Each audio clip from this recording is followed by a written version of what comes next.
Welcome back, everyone. We're going to switch things up a little bit with the first moderated TSM success panel of the third annual virtual TSM conference, Redefining Recovery. As always, I'm Jenny Williamson, Executive Director of the C3 Foundation, and I'm so glad that you're here with us today. This conference is available to view and to participate in for free, thanks to our two co-headline sponsors, RIA Health and Work It Health, and our panel sponsor, Deer Haven Gardens. If you would like to support the work of the C3 Foundation, there's a donation link in our profile, and we have a timer that will also drop a donation link into the chat during the broadcast. If you're on Twitter, please feel free to live tweet our conference with the hashtags Redefining Recovery and Options Save Lives. It's a great way to amplify the impact of our conference and maybe even bring in a few new viewers.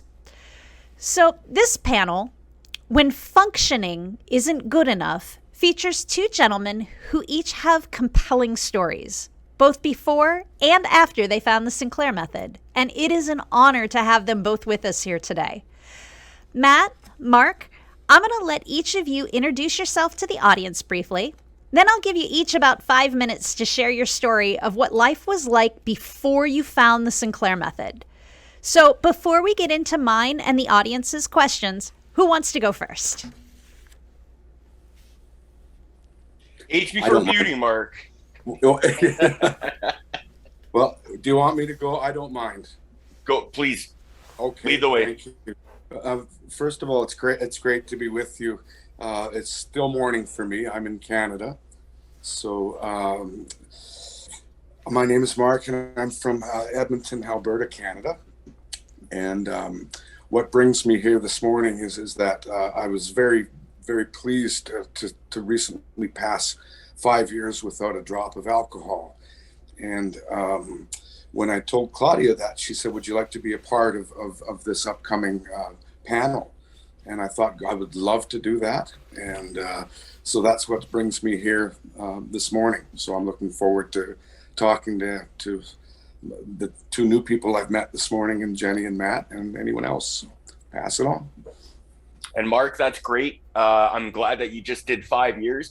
So, and I'm going to come from a perspective of somebody who hasn't, who has started TSM about a year ago, a little over a year ago. So I'm still going through the journey. So I'm really looking forward to learn from you. And so, yeah, that's my story. I started in February 2021, and I'm continuing on, and I can talk about the effects that this program or this method has had on me.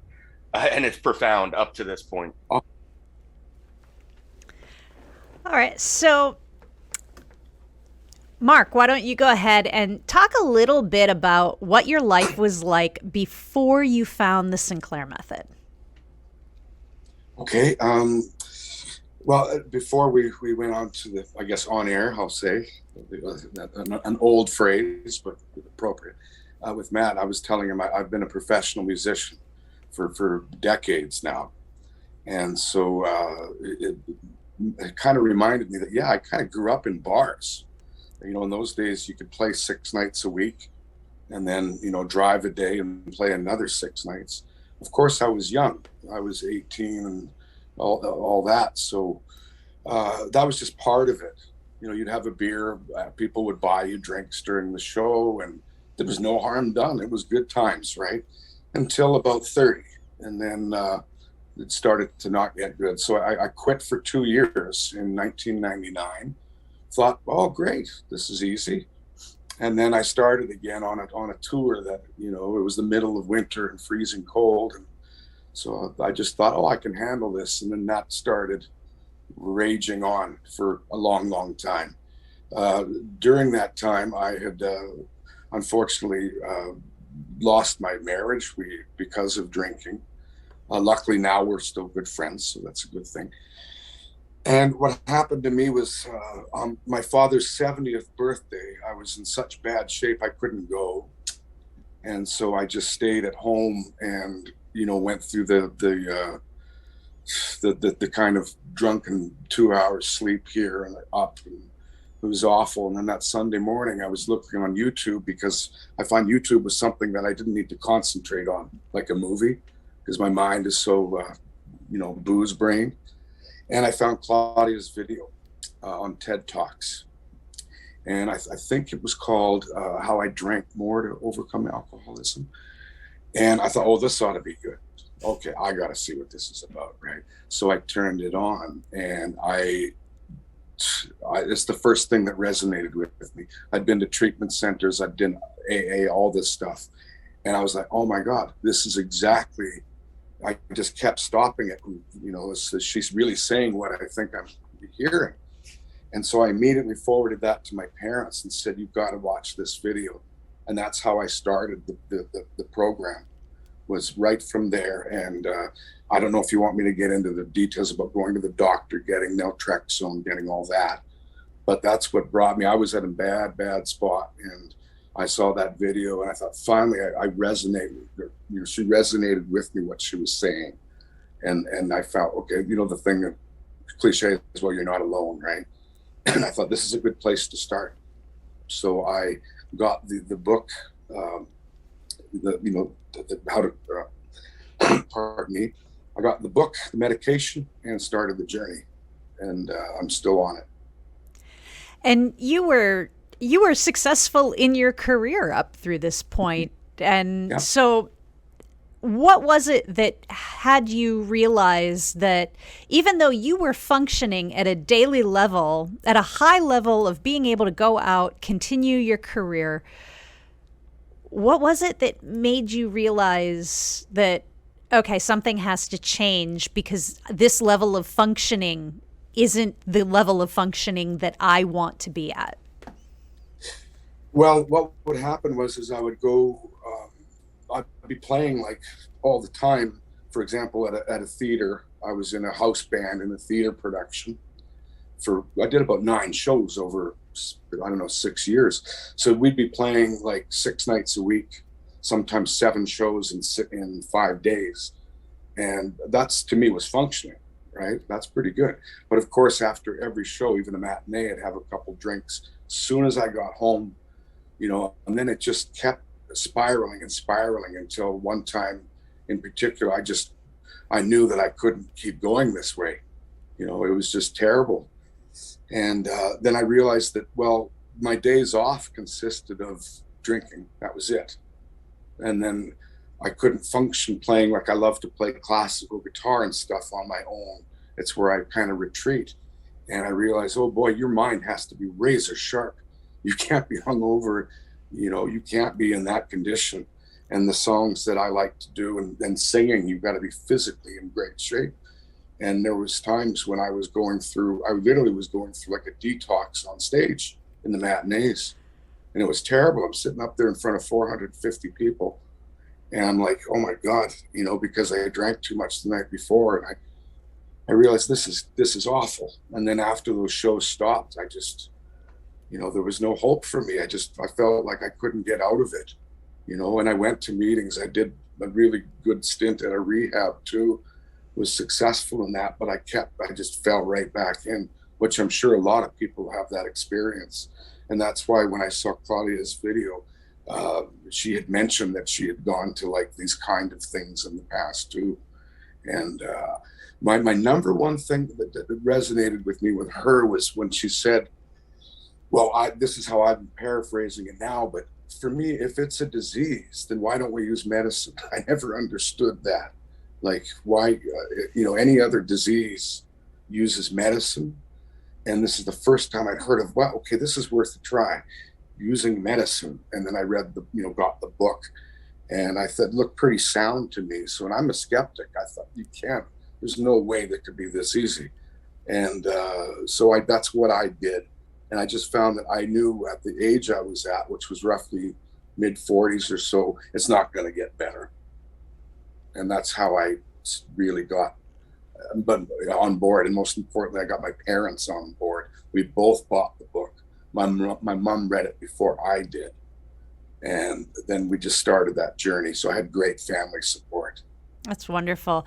Matt, why don't you go ahead and talk about your life before you found or leading up to finding the Sinclair method? Yeah, for sure. You know what? If I'm going to give one word to describe my life leading up to the Sinclair method, and I know anybody who's going to watch this panel is going to agree with me, Mark, you will as well.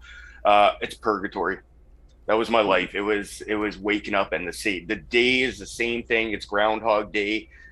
You wake up, yeah, you feel ashamed, but you have a job to do, so you put your boots on and you head to your job. But it's the same thing, and once the job is done, the same process plays through night after night, and it's just I reached a point where it was just enough. So my background is I'm a human resource professional.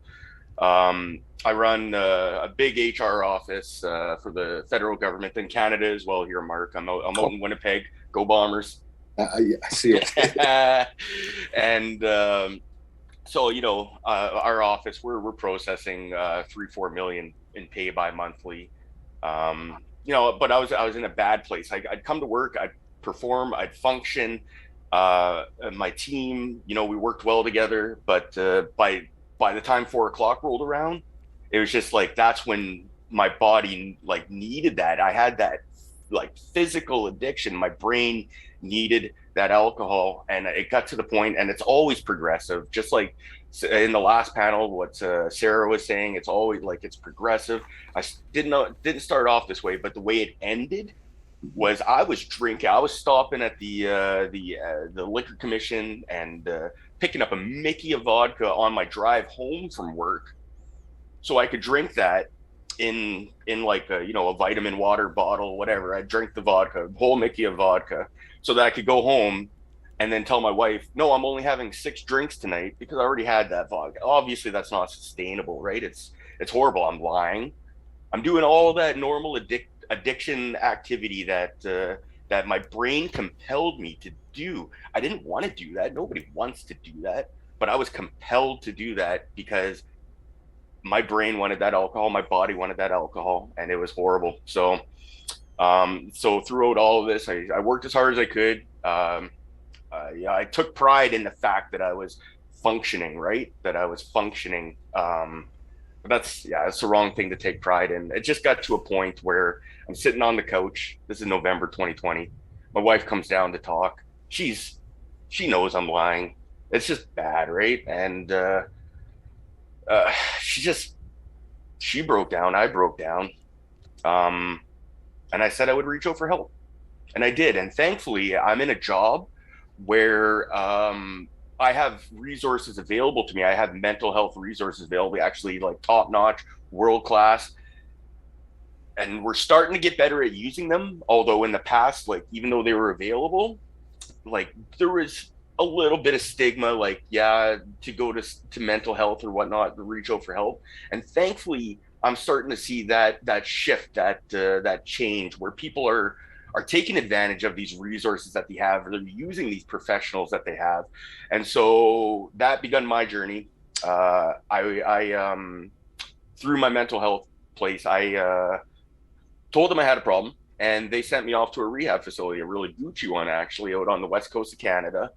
And yeah, very nice, very prolific one. And I think I was there for about 90 days.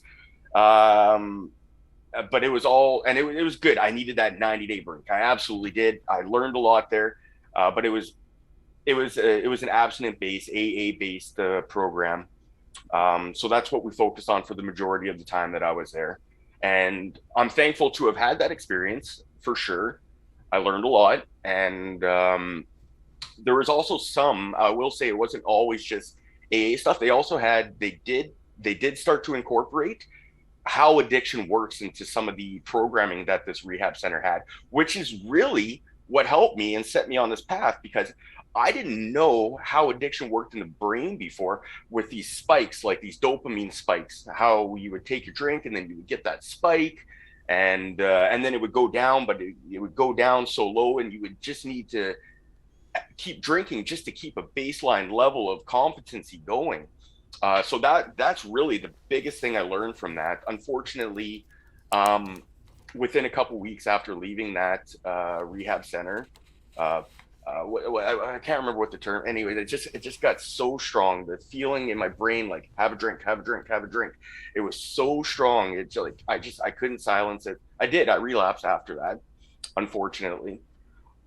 But that relapse set me on the path of like, there's gotta be a way. And I started searching, and I started searching online, and exactly like you, Mark, that's when I found out about the Sinclair method. I saw Claudia's TED talk, and this just seems to be a common thing around so many people who have seen this thing. And thank you, Claudia, for having that out there, and thank you to others such as Katie Lane for her former Embody Daily, now Thrive. Those videos set me on a path that has literally changed my life for the better. I am a functioning human being now because of the Sinclair method and because I found this method, and I'm so thankful for it. Mm-hmm. Now, you both had periods where you went into a traditional rehab. Were there other things that you tried on your own to help curb your drinking before you found the Sinclair method? If you're asking me, Jenny, Both of you. Okay.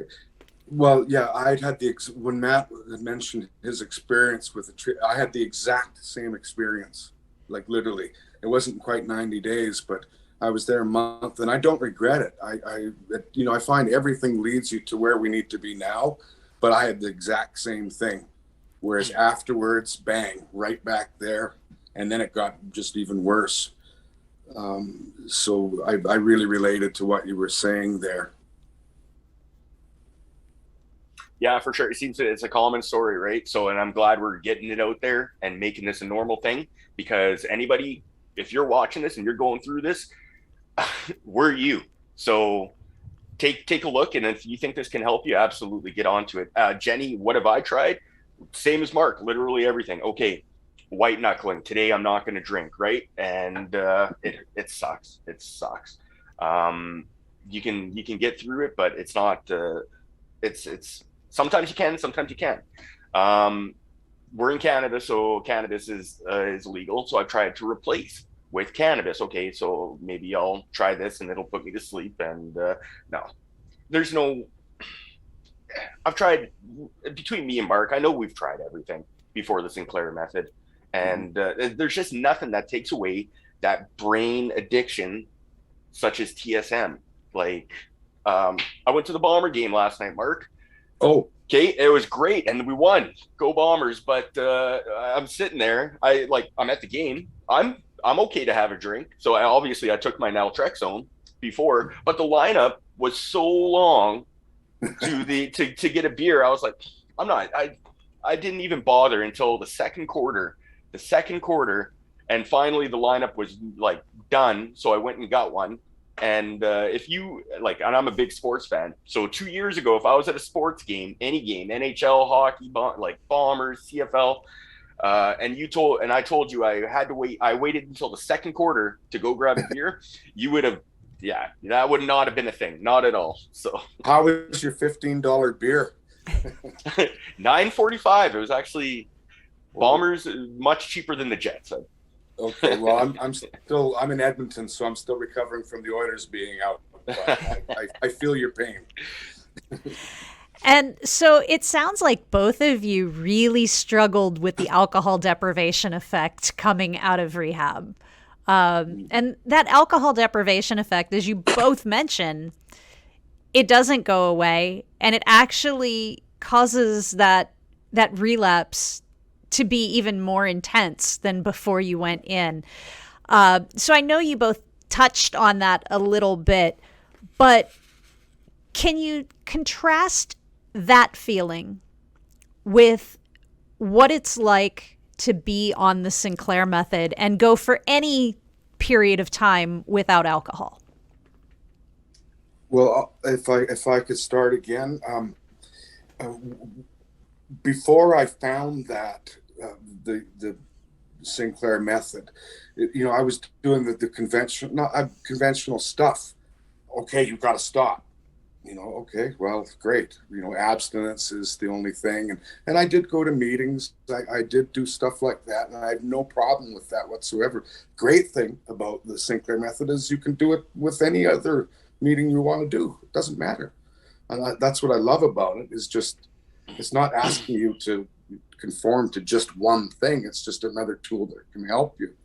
So when I did all of that, and I would go, like I said, at one point I went 2 years without a drink. And then I would go like a week if I went to see my sister in Houston or something. There's no way I could drink around her family. Otherwise, they'd send me back home on a plane. So I went a week, no problem. And then I'd get back home and overcompensate, right? Like, because your brain is saying, feed me, with this poison, right? When I got my prescription for naltrexone and consciously started the program, I found the most important thing was I kept a diary of how much I was drinking, and I approached it like just any other thing, where it's like, okay, I got to heal this broken arm, so this is what I'm going to do for this week. I can't be doing lifting. I took my drinking the same way, which is if you have to drink when you're using the naltrexone. You have to. That's how it works. It doesn't work with abstinence. But I made sure I put a note in my journal of how much I was drinking, and I didn't beat myself up. I just put this is how the program works. And then I found that after the first month, I was like, whoa, it's way down. And then I just kept going, and okay, I'm going to have a drink, take the pill, have a drink, or whatever it was. Make sure you're not driving. So I would set it up where I'd just be at home, because it was through the winter. So I would have my supply and do it. And I kept weeding it down, but it wasn't hard. And then by about the third or fourth month, it's like I looked at my journal and was like, oh my God, I only had 20 drinks this month. And I'd literally go 20 a day, before that. So it just, I just kept working it, and it got me to where I'm at now, without a drink in 5 years. Yeah, and I'll talk about my alcohol deprivation effect, or it was, when I think the term that the rehab place used was, and they were cognizant of this actually. So it was the post-acute withdrawal syndrome. But I mean, yeah, when I came home, it was real, and it was like, it was. It drove me to do things that I normally wouldn't do as a human being. And that's what this addiction does, right? And like it compelled me to want to drink, like, and it was surreal, and it was visceral, and I don't wish that on anybody. And I'm so thankful that I did find TSM and was able to combat that. So during my TSM journey, I've done quite a few of those TSM meetup groups. And for those who aren't aware, there are TSM meetup groups. There's a Facebook group, and they're absolutely wonderful. It's a way to interact with your peers. It's a great resource for those people who are just starting out, and it's a great tool for people who have been on the method for a while to share their experiences. Actually, I should be doing that more. So I think I'm going to commit to that. But that was a great help. So, but during these meetings, when we would talk about this and the feeling of it, the way I would describe drinking alcohol without having a naltrexone pill an hour before, it would be like, and some people are more susceptible to this than others, I think. When I would take a drink, it would feel like Christmas lights in my brain, and I'm a responder, so like I could actually feel the dopamine flowing, and it would be like, and that's the description I use, is Christmas lights in my brain. And with the naltrexone, I don't feel that, so I don't get that compulsion to keep going and going and going. So like at the Bomber game, I can have one or two, and then cap it at that. That's the point that I'm at now. So yeah, very thankful. And now what I'd like for both of you to do is to describe your individual TSM journey. Mark has been on TSM for a bit longer. And Matt, you're right in the heart of your TSM journey. Exactly. So I'd love to hear about, just kind of overview how your journey on the Sinclair method has taken you from that point of starting and getting your medication and taking it for the first time to where you're at today. I'll keep with our routine here. It's I touched on it before, but what I did is I consciously did the read the book, did my diary, my journaling, and then I found that May of 2017. I remember I went to one of my counselors, and I came home and had a couple beers in the afternoon after, and I never went back. But I would always take my pill. Like I carry it with me. It's always in this. I haven't had it in 5 years, but it's here with me. And then it's the strangest thing. I wish I could say it was difficult. I wish I could tell people it was, oh my God, it was so easy. Like it was so easy. And I found that white knuckling to me is tackling a disease without medicine. And once I took this and worked it properly with the information that was out there through the C3 Foundation and the Sinclair method, I just had no compulsion at all to start. And I could millions of times. No one would have known. I lived by myself. I live 30 seconds from a liquor store. And I've never felt like that compulsion it's gone. The only way I can describe it to other people is that it's like if you've got two paths and you're blocking off with a ton of dirt. It's like that's what naltrexone did to me, to my brain, where it was like it covered all those the pleasure center, the dopamine. It just covered it with dirt, and then it's too hard to undig that now because I've made that pile so high, right? That's how it feels to me. And another perfect example is within the last 2 weeks, I had a birthday. Some neighbors, we got together outside on a nice day, and people who didn't know me, they bought me a bottle of wine. It's a social, okay, not knowing that I don't drink. And it's still sitting there. I'm like, what? It's just sitting there unopened. I'm waiting to figure, well, who am I going to give it to? Whereas before that wouldn't have made it till noon. And I barely even remember it's there, but I was cleaning up and it's just there. It doesn't bother me at all. I have no compulsion to drink. And again, when I followed it and, take the pill, when I did my, kind of stepping down to being abstinent, that's where I was at. And it's just wouldn't trade it for anything now. That's awesome. Matt? Oh, are you muted? I was. That is awesome, Mark. And I just, it makes me so happy to hear your story. So, and it makes me know that I know that I'm on the right path. So my story is, what my beginning story, rehab, whatnot, but my TSM story is, so that started after rehab. I told you about my relapse, and I've sat there searching, looking like, there's got to be a way, And then I did find Claudia's TEDx, and it really spoke to me. And then from there, I went down the rabbit hole. I looked at everything I could. One more shout out to Katie Lane, because she's amazing and all her videos are amazing. So there I found, through the C3 website, a Canadian provider. I don't know if she's on the panel this year. She was on the panel previous years, Dr. Jennifer Purdy, amazing. So she, I had my first appointment with her. My wife was in the appointment, and she answered all of our questions. And it was such a wonderful experience. So if anybody, any Canadian, I believe she practices in Ontario, and is looking at TSM, please contact Dr. Jennifer Purdy. You'll find her information through the C3 website. And she started me on the path. And so initially it was the same thing. I kept track of my drinking, and there was an initial decrease. I continued to go to the TSM meetups that are done through Zoom as well. So you can find the Facebook page for that throughout my first couple months. And I learned a lot of new skills, a lot of ways to be mindful. Mindful drinking is the word I'm looking for. And I continued on. So, and everybody's journey is a little bit different. Some people, they say they'll reach extinction, or they've reached extinction in 6 months. Some are a year.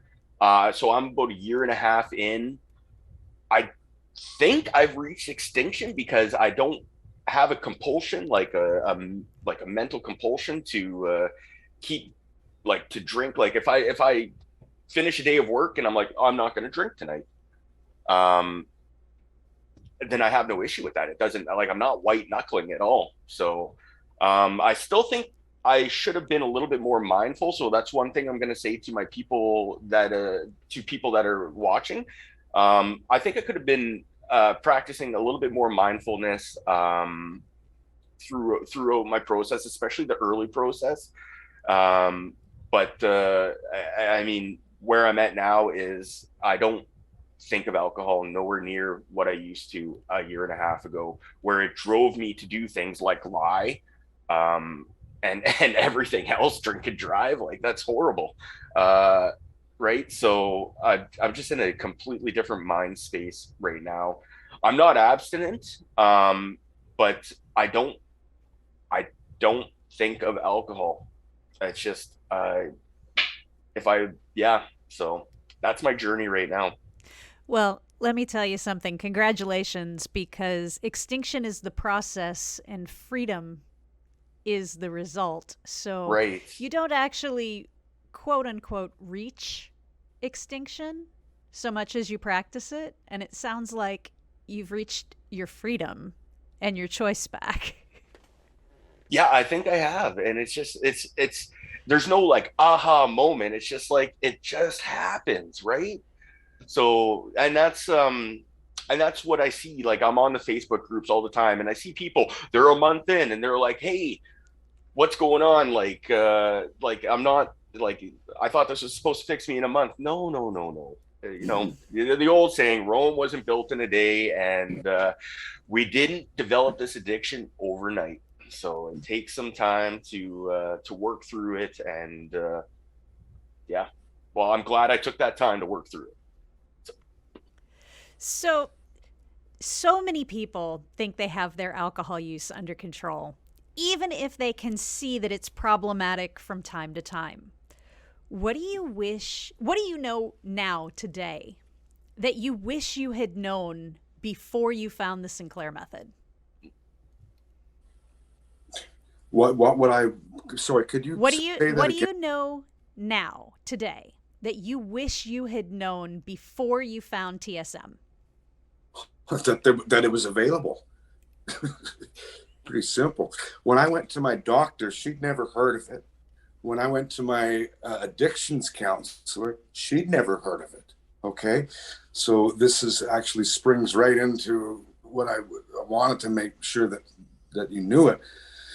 When I went to get naltrexone, my doctor was a little really okay because it's supposed to be very bad for the liver as opposed to drinking, you know. So I'll take my chances. So I told her, this is what I'm doing. Okay, this is the program. I brought the book in. There's a part for physicians, as you know, and she said, okay. And then she goes, do you want to see me every month? And I said, yes, I would like to see you. I think it's important to follow up with a physician.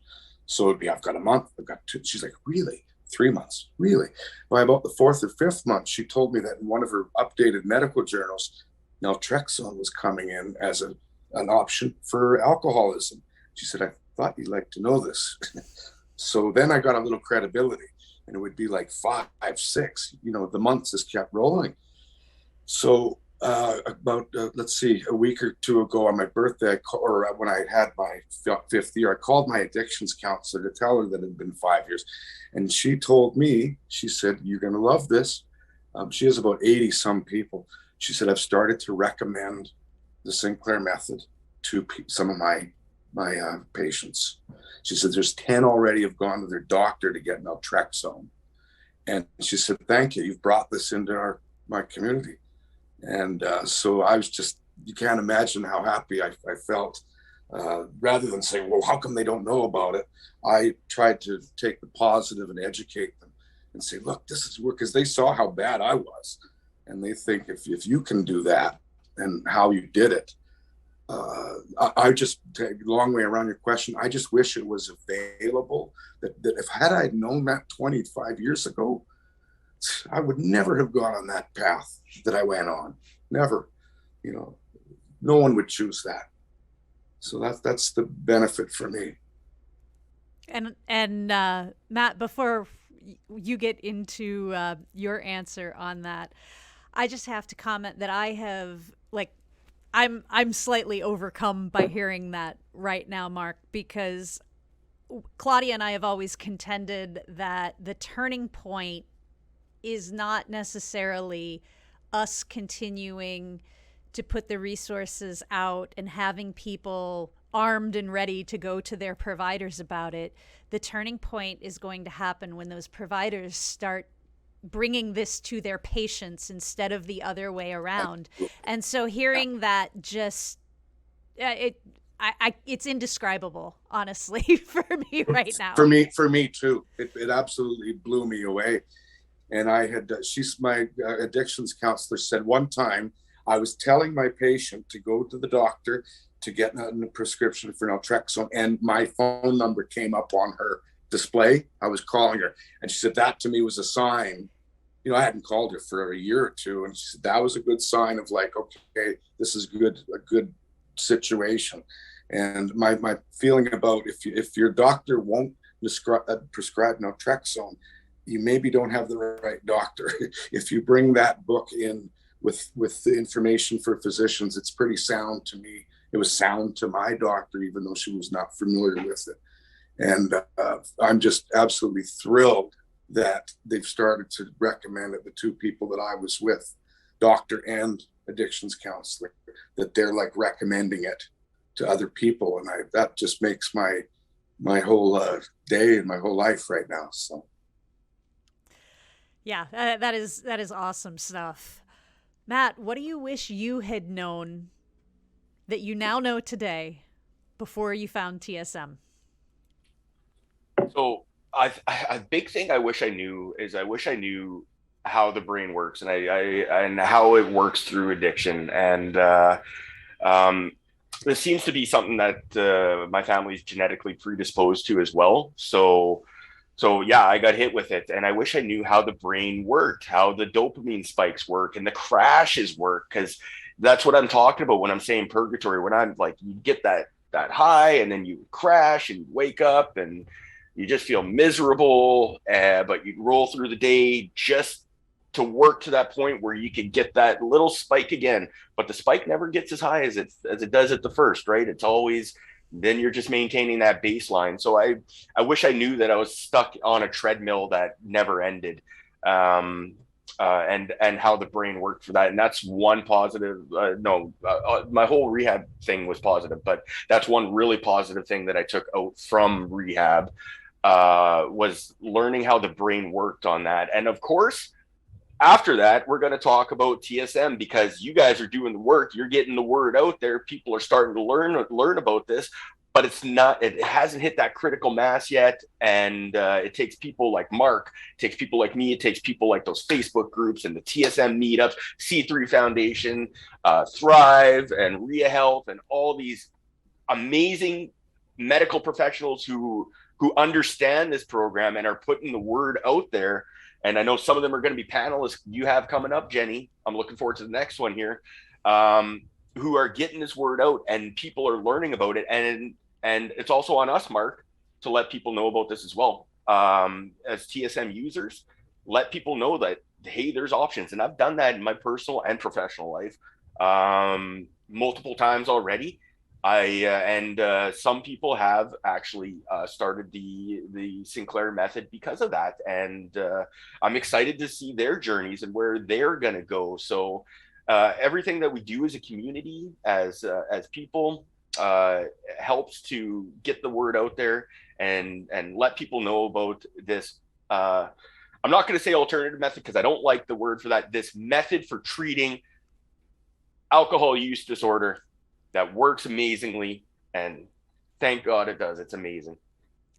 So we have just a few more minutes left, and I would like each of you to say what is the best thing about your life today that came about as a result of your TSM journey? I'm still alive. We'll start with that. And more importantly, I'm not in jail or become more abusive because of the terrible things that alcohol will do to certain people like me. The best thing is that I have a whole new circle of people that I live around right now in my community who never have known me to be a drinker. And that's been awesome. Like, they threw me a little birthday party a couple weeks ago, and they just don't know me that way. I'm really close now to my great nieces, who are 7 and 5. The twins are 5. So I take them to the park and things like that. They don't know me as someone. Why does his breath smell funny? That kind of thing. Whereas my older nephews and nieces would still know that part, but not the really bad part, but just that they'd be drinking. So I like that they know me as a sober person. Even at that age, they know when something's off, right? So I'm really happy about that. The number one thing for me, the difference is that, well, productivity, clear-headedness, but it all leads into 70, I thought about this, 70 to 75% easily of the last 5 years of all of my memories would not have been created had I kept drinking. That to me is a huge reason to do this step. The good parts and the bad, going through COVID. I lost my mother to cancer last year. All these things. I've went through all that without a drop. And also the other good memories, though, like I said, taking my little buddies to the park, recording and writing more music that I wouldn't have been able to, making new friendships. None of that would be there. It's almost like you can choose, okay, which set of memories do you want to create? And I've created ones that would not have been there had I had continued. And that to me is the biggest advantage. My memories aren't of what did I do again and how much did I spend and that kind of thing. Or I literally got to the point where day turned around into night. I would go to the liquor store at 10 at night or whatever, and why isn't it open? Oh, it's 9 a.m. It's like, what is going on here? I don't have any of that. I got good memories now. Awesome. And Matt, real quick, take us out with what the best thing about life is now that you're on TSM. I'm going to give you one word, Jenny: control. And that's what I've taken back. I've taken back control of my life from my addiction, from my alcohol use disorder. And it's just had a profound effect on my psyche. I'm a more positive person. I'm a more healthier person because of it. I'm exercising. I'm eating right. Just as the last panelist said, I'm trying to exercise all those positive health things. And but I mean, really, it comes down to control. I've got a presence of mind that I didn't have before. I was always seeking alcohol. I was always seeking that, chasing that dragon. It doesn't matter if it's alcohol or drugs. It's the same thing. Because of TSM, I am a different person. That is awesome to hear. Thank you, gentlemen. I'm so glad that you both joined us for this panel. Audience, put some love in the chat box for these two awesome guys, Mark and Matt. And I'm going to go ahead and transition us into our next break to get set up for the next panel. Bye, nice everybody. Nice to meet you, Mark. Thanks, Jenny. You too. Thank you.